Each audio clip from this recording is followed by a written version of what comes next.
We have just been talking about the rise of the villains. Well, I've got the man who wrote the book on it, Guillem Balagué, the renowned football journalist, among many other things. Guillem Balagué, thank you so much for joining us. How are you getting on? I'm all right, Conan, but I don't know if we should be start with that or with Derry. Yeah, I didn't want to make this all about me, but I did 12 years ago spend a lovely intimate evening in your company with Best Boy Grip, the very famous band now, and it was about your Pep Guardiola book at the time, and it was a cracking little night in Derry. Did you enjoy it? It was fantastic. One of the memorable ones. At that time, I was doing, for 5 years, I toured with the books. Yeah. The Pep Guardiola book, the Messi book, the Cristiano Ronaldo book. But that night in particular, it was great because we had Owen O'Callaghan from Baseball Grip singing for us. I can't remember if we had already done music together because we ended up doing music Yeah. together. And then it was first music, and then I spoke a little bit, and with what you said, 60, 70, 100 people maybe. Yeah. And then at the end, we just went to the back, and then somebody got a guitar out and started singing. It was a one of the great nights. Yeah, and as your star rises, nobody will know how good your voice actually is as well, Game. I was one of the lucky ones to witness that. No voice at all whatsoever. The singing at the end was more drunken singing than anything else. Well, this book, The Rise of the Villains Inside Unai Emery's Aston Villa Revolution. I mean, the guys here are sick listening to me talking about Aston Villa because it's my preferred team. But I have to say, it's aged well. My support and love of Aston Villa, my continuously talking them up. But this book probably has aged even better, Game. I mean, how did it all start? Well, as you know, with books, the decision starts or gets taken 2 years and a half ago.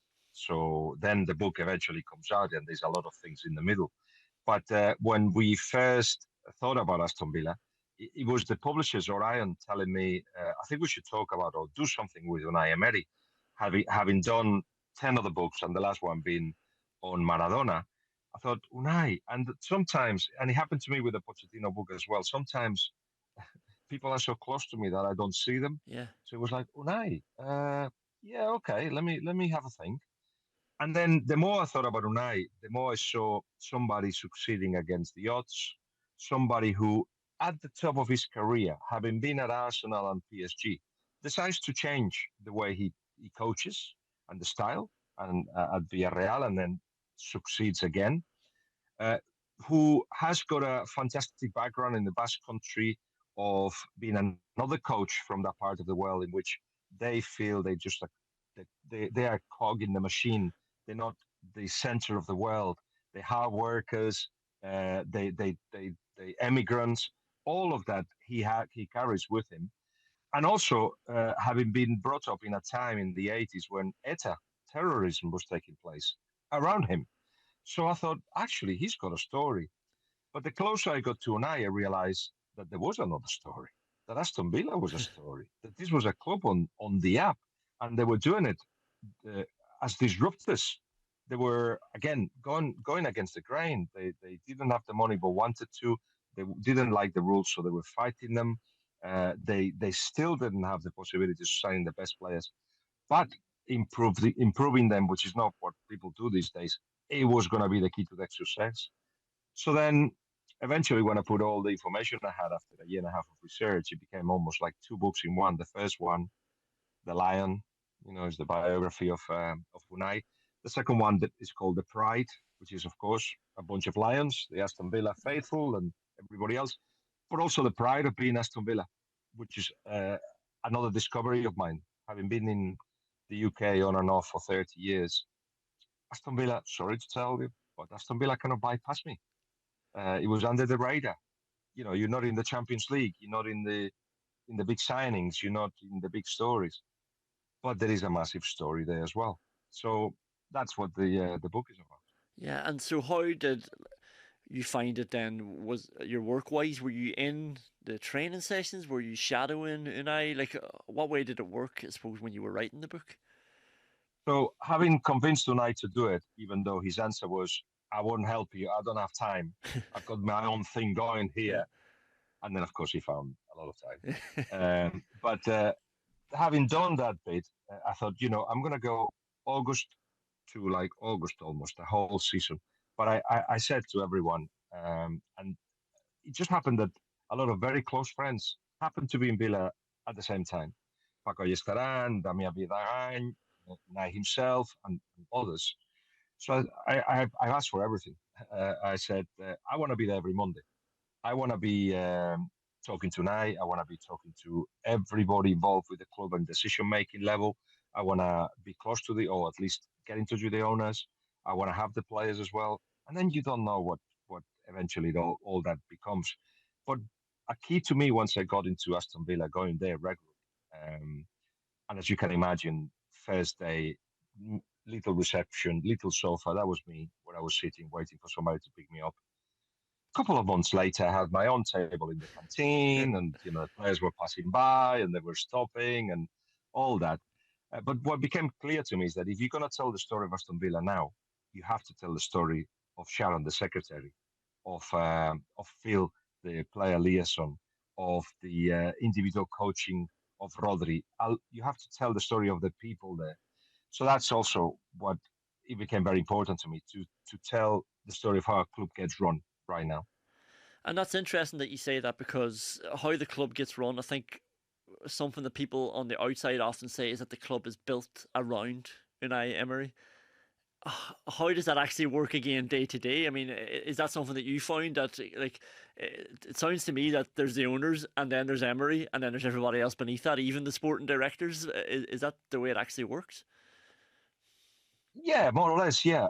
Obviously, it starts with the owners realizing that they got it wrong more than right in previous years. They really wanted Unai, and Nassef Sawiris, for instance, has to fly to Madrid being ill because he didn't miss out on the opportunity of talking to Unai and convincing Unai. And he gave him a blank page and said, right, this is the club. Do whatever you want with it. So once you do that, clearly the authorities hand it over to Unai, who now, when he's got a meeting with the players, there are 25 players and 26 assistants, all of them he's brought. So apart from one, Austin, Yeah. the set piece specialist. So when that happens, yes, you are bringing your own physios, nutritionists, doctors, all of that. But the rest has to catch up with the standards, with what is demanding, what is important in this regime. And this is something that I think is crucial. Um, Systems have been put in place for when this regime ends. So what is it the club is learning that they can stay for the next manager? That's very important because otherwise, you're right. What you're implying. Unai goes and the whole thing collapses. No, the plan is Unai goes, but there will be something in place that it will be just a matter of replacing the people, but the system will be, will be set. And then how does Unai work then? Because if he's able to manage so many managers, if he's able to be in charge of so much staff, it sounds like a lot of delegation, a lot of organization. But it seems as well he's also on the grass. He's obviously a very detailed coach. He's obviously very passionate in training. Like, where's he getting the time and and the work ethic to do all this? Well, that's why there are layers of what he can do, and he's got people around something that didn't happen at either PSG or Arsenal that block him and protect him and shield him from a lot of things, especially the job of Damia. Damia is the guy that looks after him and makes sure that he's focused on what he's passionate about. You described just the coaching, the improving, preparing his own video analysis. He prepares the video, 50-minute video that he presents to the players. That's 8 to 10 hours work, and he does that. Um, those chats that last an hour and a half is 3 times a week. So he watches the games 4 to 5 times every game, 4 to 5 times. So he needs. That's where his magic is, and then to see where the team can improve and what there is to do to improve it. So then when he comes out with the idea, then he shares it with the coaches who then prepare the sessions, Okay. and he will be there, of course, as well. So as you can see, that there is, in a football game, there is so many things going on and so much information that he could receive. But he's shielded. You got the player liaison. For instance, you on last Thursday we went to do a book signing in the Bull Ring, in the shopping centre in the Aston Villa shop, and it was the first time that he shared time with the fans, and that's got his own story. But the I said to him, we should do a book signing together. Oh yes, great idea. He gives me the date, and I think that's it. We're just going to do that. 15 people of the club got involved. Security, player liaison, the guy that took his car to the car park so he could then leave with his car to go somewhere else. The guy that took him with the van from the training ground. Oh my God. So it was very eye opener to see that his life it's could be his energy could be just spread out so thinly, and yet all these people work to make sure that he's dedicating his time to the thing that he's got to give his time to. That's very interesting because I sometimes worried, wondering, is he spending too much time in the analysis? Is he getting bogged down in micro details? But obviously, that's his way of explaining his vision then week on week on week. And when he His does it, methodology, yeah, his methodology is analysis. So don't get him away from that because, as he says in the book, people may do other things better than me, but nobody analyzes as much as I do. And that is his magic. And the thing is, when things don't go right, he'll do more analysis. yeah, He won't change direction. So that's what happened at the beginning of the season. The results weren't coming, the performances weren't coming. He was very annoyed. You could see it. He got upset with me for something I said to him. And it was, again, eye opener. Just at that point of crisis, mini crisis, really, how he reacts to it. And he reacts by being angry, but by doing more of the same and pushing people to get to where they're supposed to be or he wants them to be. There's no secret. I mean, I know that as journalists will or storytellers will try to tell a massive story, complex story, like how a football team wins a game in a couple of sentences. Not possible. Not possible. But one thing you can say in Unai's regime is that he has found a way, and he will just keep going with that way and die with the boots on. That's the way he's going to do it. What did you say to make him angry? Well, it was in the middle of those 5 games that where they were in winning games, not even scoring goals. Yeah, And the input I was getting when I was traveling back, the book had just come out. So I met him to celebrate that. But the input I was getting is like, oh, he's got to change things. He's got to do things a little bit different, right? That's the essence of what I said to him. We were having lunch in the canteen. I said, do you think you have to change something? And he went quiet. Then he went to the press conference. And at the end of the press conference, I always have a little word with him. And there was no word I could say at that point because he just went on me, a bit telling off. You come from the outside. You tell me I have to change things. That's not the way it works. Haven't you learned anything from doing the book? Blah, blah, blah. It's like, oh, okay. Yeah, okay, sorry. And then soon after that, he started winning games and he hasn't stopped. And we laugh at it now. But yeah, point taken. Lesson learned. First of all, don't take the outside world in because he's in his little world doing his analysis and that's what he wants. I was thankful enough to actually being able to do it for a year and a half. But don't bring the negativity in. He wants to be protected from it. And secondly, yes, the lesson is his methodology, his analysis, and that's what he will always do.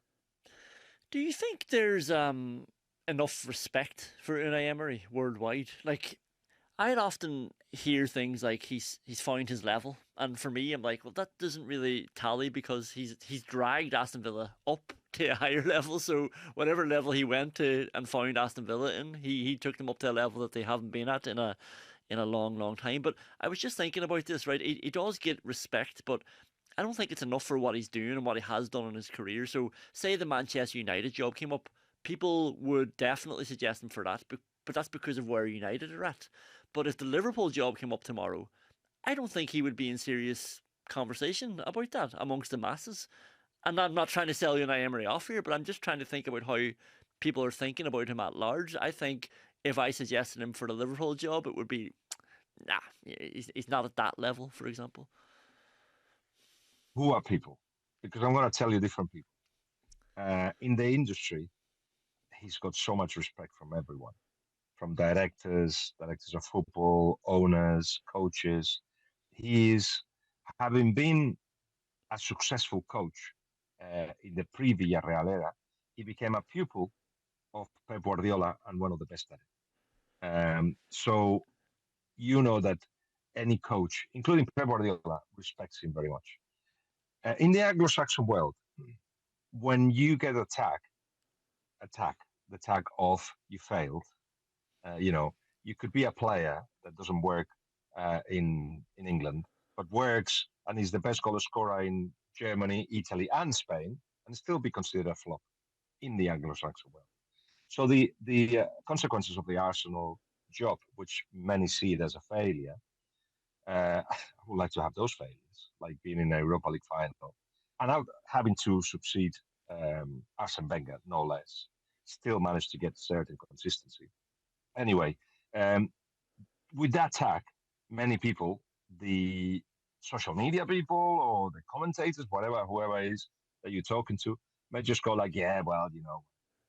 But I'm telling you, not only uh, in the Latin world, he's admired immensely, but now in the Anglo-Saxon industry world, the decision makers, they've got the utmost of respect for him.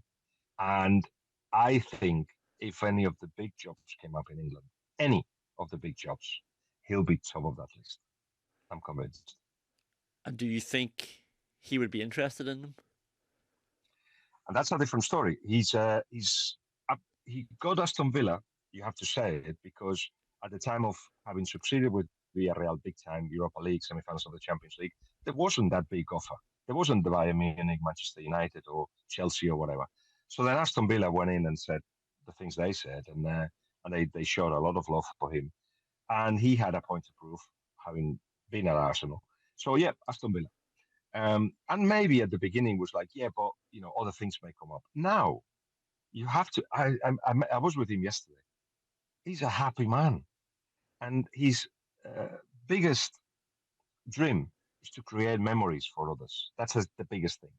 Um, so he's doing that, and he's getting the you know in the book signing, in every game in Villa Park. He's getting the love.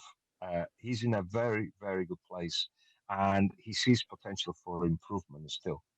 So I don't think you know if that tomorrow a club came is like, no, sorry, I'm okay where I am. Or in the future, who knows?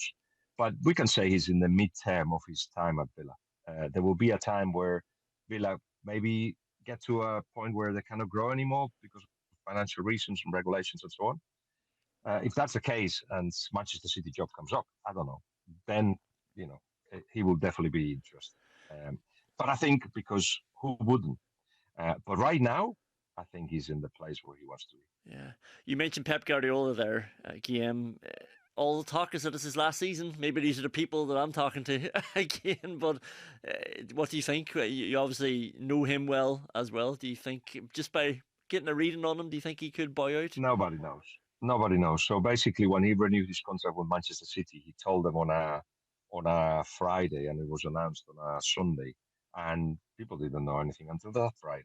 So uh, I know what people are saying. I'm hearing it, and again, I'm hearing it from the inside and from the outside, and and I see that they're closer to the end. They're closer to the end. But before he takes that decision, and he's never finished a contract halfway through it, he'll have to see how the season goes, and then we'll see. Yeah.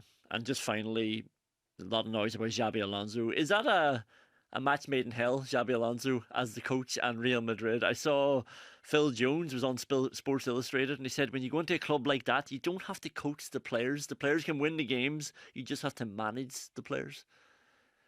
And you have to coach them as well. But yeah, and I know what he's saying. If you get that manager, another pupil of Pep Guardiola, he's going to be an interventionist coach. He's going to want the team to play in a certain way. Don't get him otherwise. But the players feel probably that they are better than they really are. So that there has been a lack of harmony, having come from the Ancelotti world of not manager not taking a lot of decisions. With one that wanted to go to the other extreme, hasn't worked, and it's just a matter of when, not if. Guillem, thank you so much for your time. It's great having you on, and we'll get you on at the end of the season when Villa are actually closing in on a Premier League title. Or about to win the Europa League. Oh yeah, yeah. Thank you very much, Guillem. Cheers, Colin. See you later.